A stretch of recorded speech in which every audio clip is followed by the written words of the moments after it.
Hi friends, இன்றைக்கி எங்கள் வீட்டு மாடு கன்று போட்டிருந்ததுங்க. கன்று போட்டதும் முதல் பாலை கன்றுக்குட்டிக்கு ஊட்ட விட்டுட்டு மீத பாலை எடுத்து நாங்கள் சீம்பால் காய்ச்சுவோங்க. இதில் எடுத்து வச்ச பாலில் 2 கப் அளவுக்கு சர்க்கரை, 1 ஸ்பூன் சுக்கு பொடி, அரை ஸ்பூன் மிளகுத்தூள், அரை ஸ்பூன் ஏலக்காய் தூள் இதெல்லாம் போட்டுட்டு நல்லா கலந்து விட்டுக்கணுங்க. நல்லா சர்க்கரை கரையிற அளவுக்கு கலந்து விட்டுட்டு வடிகட்டிக்கணுங்க.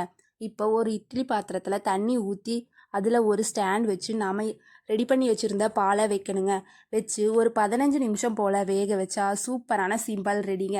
நீங்கள் இதுக்கு பதிலாக குக்கரில் கூட ஒரு 3 விசில் விடலாங்க.